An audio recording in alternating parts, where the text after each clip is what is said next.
बिस्मिल्लाहिर्रहमानिर्रहीम। मोहतरम नाजरीन, अस्सलामु अलैकुम वरहमतुल्लाहि वबरकातुहू।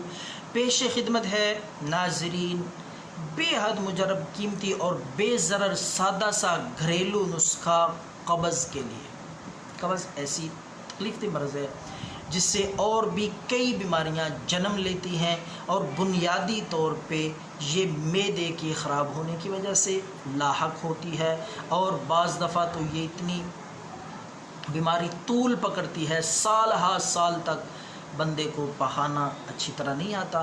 तो बहुत तकलीफ़ दे मर्ज़ है। आज़मूदा बेहद कीमती नुस्खा कब्ज़ के लिए, चाहे जितनी भी पुरानी कब्ज़ होगी साल साल की, अल्लाह के फ़ज़ल से इंशाअल्लाह कब्ज़ से मुकम्मल आराम और आपको आफाका नसीब होगा। तो नाज़रीन, बात करते हैं उस नुस्खे की। आपने लेना है साबत इसबगोल। एक छिलका मिलता है, इंसार स्टोर से आपको साबत इसबगोल भी मिल जाएगा।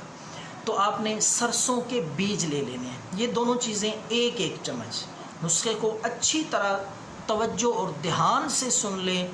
बाद में लोग कमेंट्स करते हैं, मैसेज करके पूछते हैं दोबारा कि समझ नहीं आई, तो इसलिए मैं गुजारिश कर रहा हूँ कि अच्छी तरह समझ लिया करें वीडियो को देख के।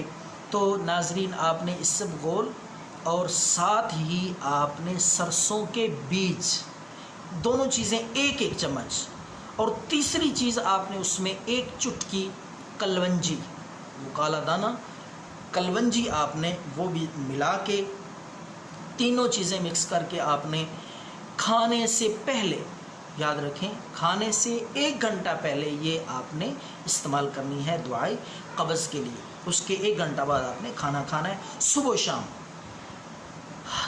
ताज़ा सादा पानी के साथ। बहुत मुजर्रब है, इंशाअल्लाह अल्लाह के फ़ज़ल से पुरानी कब्ज़ भी ठीक हो जाएगी। दुआओं में याद रखें। अल्लाह हाफिज़।